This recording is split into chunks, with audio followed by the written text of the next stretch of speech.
Hello and welcome to another episode of Supercoach Insider. My name is Chris, and today we're going through another team reveal. It seems like every couple of days I've done another one. I probably change my team like 3-4 times a week at the moment. It's going a bit crazy. We need pre-season games to start. At least we've got intra clubs, but yeah, it's been a little bit crazy.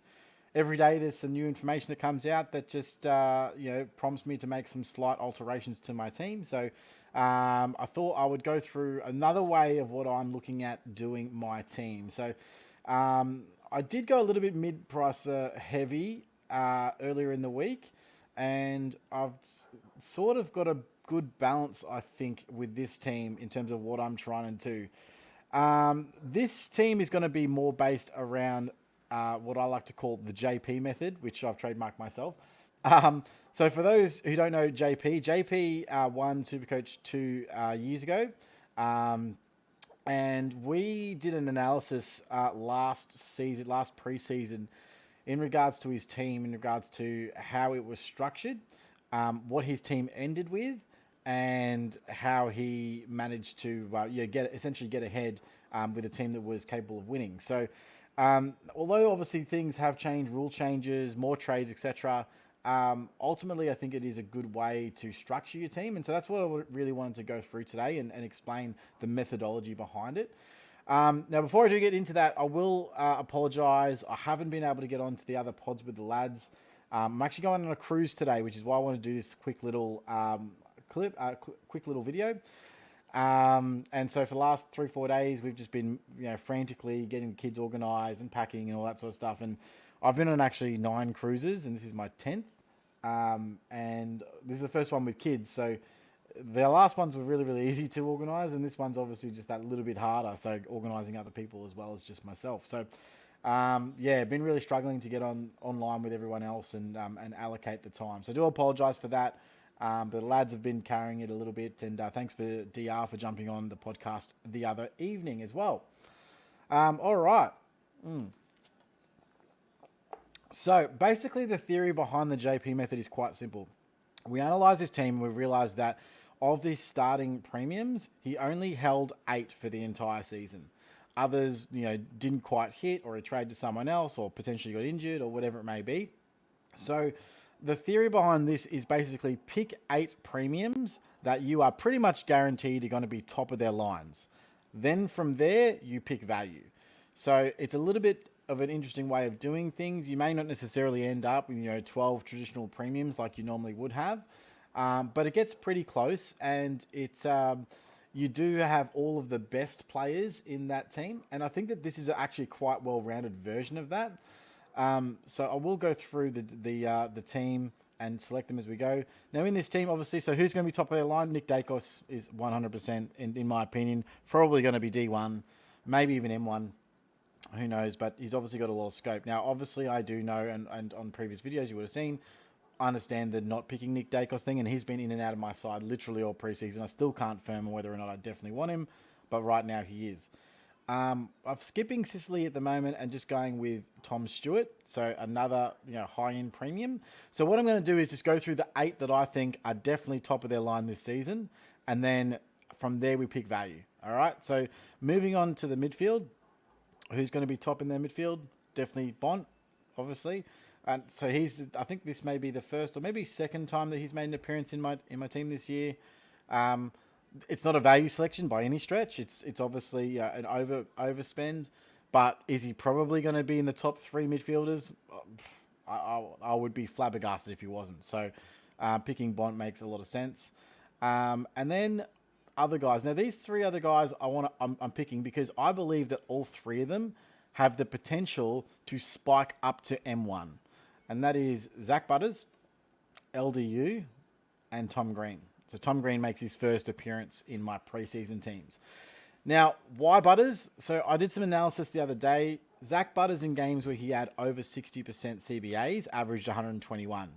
There were 5 games where he did not do that, and in the first 3 games of the season, he had 33%, 41%, and 12%. So really slow start to the season for Butters because essentially he wasn't really in their top CBA mix, and then all of a sudden he was.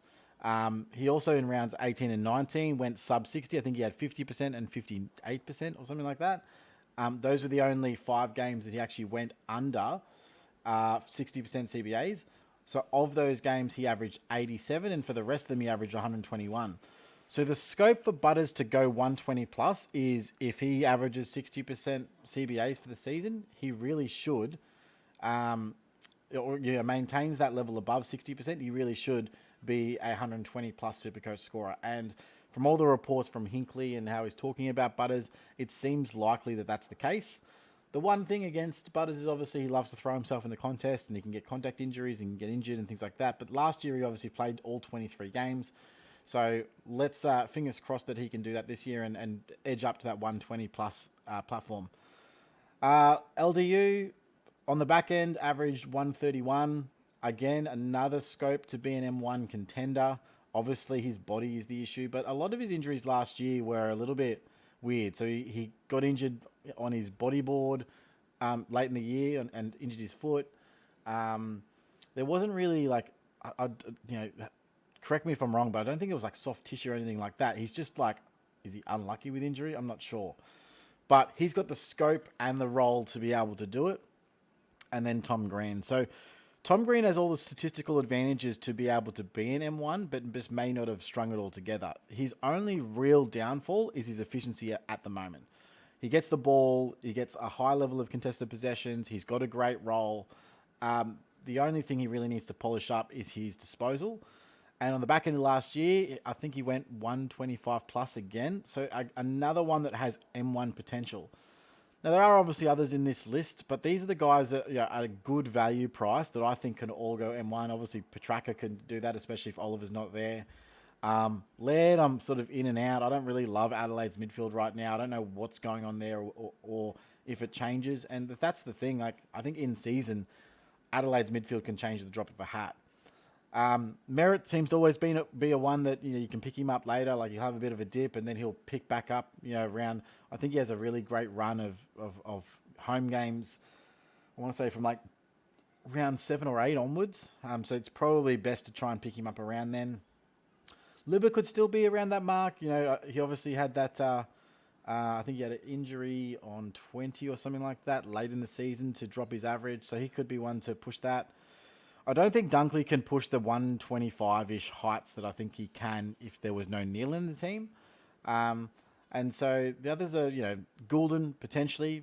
The problem with Goulden, and I love Goulden, and I've had him in my last team, especially with the early run that he has, is that his role is still means that he's probably got a low floor because he plays a lot outside.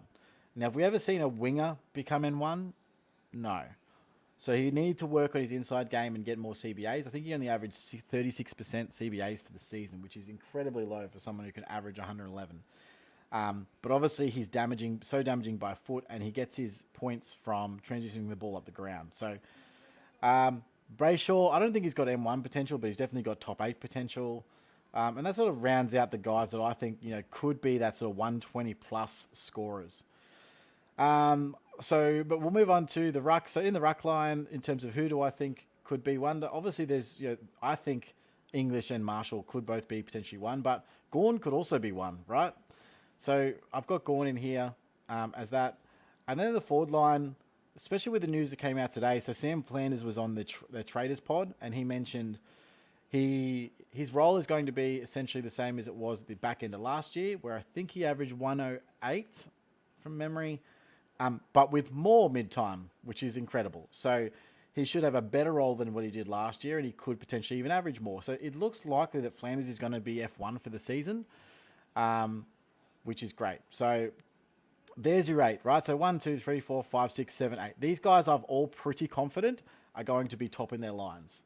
I would hazard a guess that you couldn't really argue against any of those selections as a top in their line selection. And then we go into the value guys. So Hayden Young is still, in my opinion, probably the best value defender at 525k, obviously with that midfield switch. I also, from a value perspective, I really like the Butterick pick at the moment. I think that's got a lot of legs. Again, we'll get to see this in round 0, but Butterick supposedly playing the Jaden Short role. will be a good value selection. Still got Zach Williams at this position back here, another value selection. So these are the value guys. In midfield, going with some more value. So Wines, there's been a lot of positive talk on Ollie Wines, to the point where I've really looked into the stats. Now, for 8 seasons, Ollie Wines has averaged 97 plus when in a main CBA role. So you'd hazard a guess that at very least he can go, say, 97. And at best case scenario, three of the last 4 years, he went 104 to 112. Now, that 112 was his Brownlow year. He's not getting anywhere near that, in my opinion. But I think a 105 could be a realistic result. So somewhere between 97 to 105. And if he has a couple of spike games, he's going to make the cash to be able to jump up to a Clayton Oliver, for example, or something like that. So I'm not necessarily locking him in as an M8. I'm just saying that, look, the likelihood of this scenario is that he's going to be good enough for at least until the buys, and then we could look at flipping him to someone else.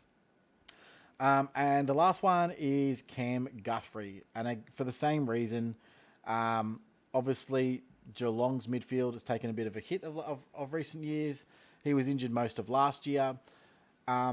His CBAs have been down, and it looks to me that he's going to be their main CBA midfielder for this season.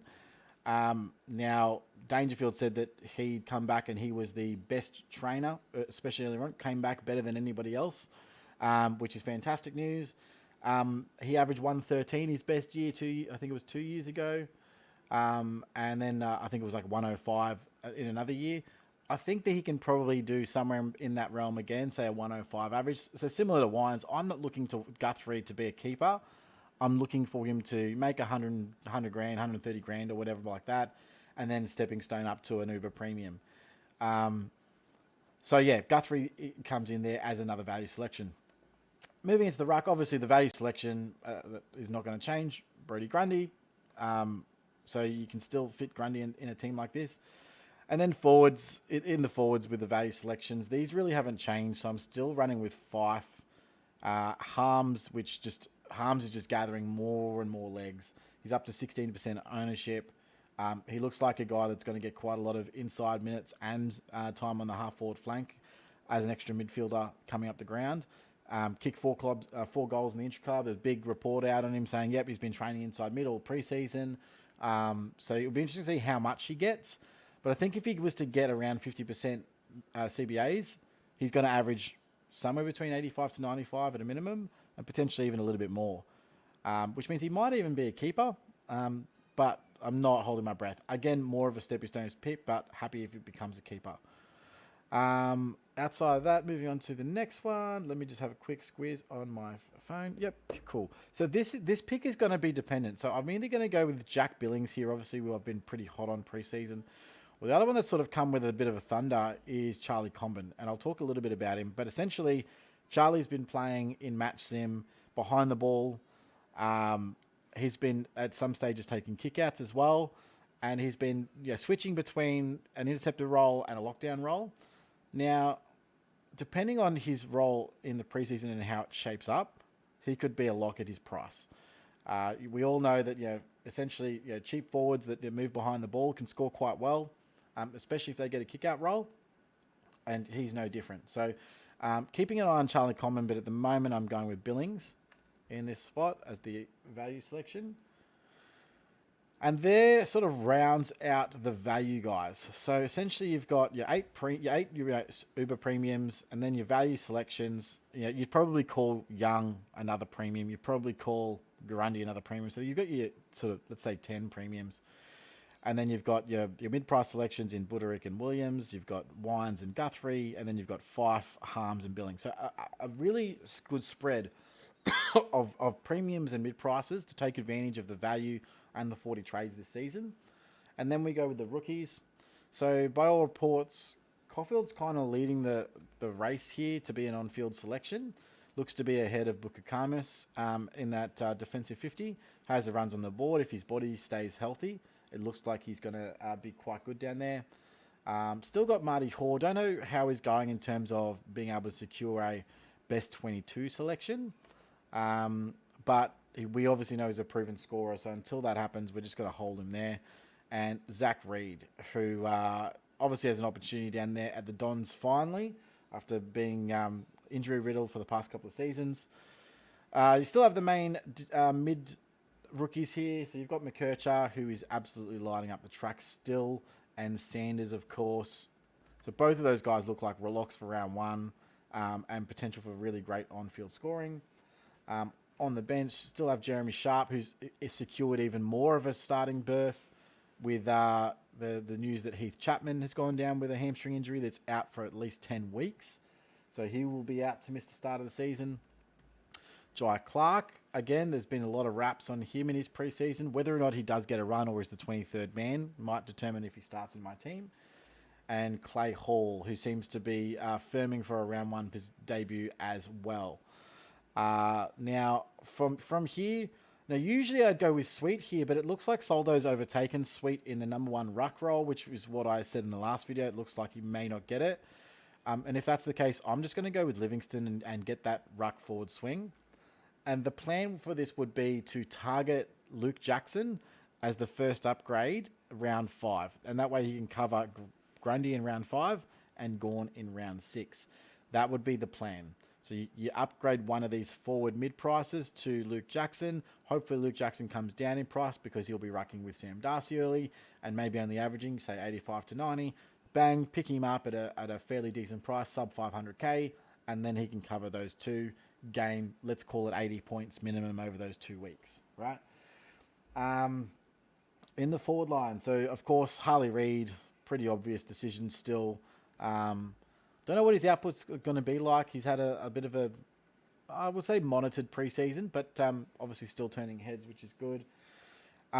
Sexton's still here. So along with Flanders saying that he should get more mid-time, he also said that Alex Sexton off halfback should be best 22, which is pretty amazing news for anyone looking for a forward rookie on field, because again, the scoring should be really good with a halfback role. And really he's only competing with Darcy McPherson, Ben Long, and Rory Atkins. Yeah, I'm going to take Sexton with those guys. And on the bench here, so Darcy Wilson still looks like a shout for round one, but it could be as a sub, so I'm just being wary. The one that hasn't made my list here is Finn McRae, and it's looking more and more likely that he's the 23rd player or just on the cusp and not quite guaranteed a round one role. And so for that reason, I'm not including him in my team at this point. But the one that is firming for a round one berth is Reece McInnes, who has been killing it and looks to be the guy that they're going to put in for Dan McStay early. Kicked 4 goals in the intra-club this week. Whether or not he has the scope to be a good scorer is another one. You know, you could put in here Aaron Cadman, you could put Sam Darcy. There's quite a few different selections there, but I like the idea of Reece McInnes at the moment. Being in a potential top 4 team and playing full forward means he'll have more opportunity to score, which hopefully means more opportunity for Supercoach points. But that is it, guys. So I suppose if you have a look, there's a little bit of cash left over, not too much. It looks like a really well-balanced team. And with the mid-pricing options that you've gone, the only real sort of rookies on field is Sexton. Sanders is an opportunity to be a sub as well, I guess, and Caulfield. Those are the question mark ones. So the idea of spreading out the value is to limit the amount of on-field rookies that are going to play, so that if someone's, say, for example, playing Finn McRae and he's named as a sub, or he gets subbed off and his scoring is impacted, I want to be able to have the rookies on field that aren't going to be impacted by that and have the better rookies so that we can push those either onto the bench or out of the team so they don't impact the overall scoring. So that's my plan with having so many, I suppose, mid-price selections. Well, look, it seems to be well balanced. It's got a good mix of high-end, mid-priced, and great rookie selections. And this looks like probably, if I was to choose right now, this would probably be leading my round one team for sure. So I hope you liked it, guys, and I hope you're doing well with your team so far this season. And if you have any questions, hit them up in the comments. Otherwise, I'll talk to you when we get back from the cruise. Cheers, guys. Bye-bye.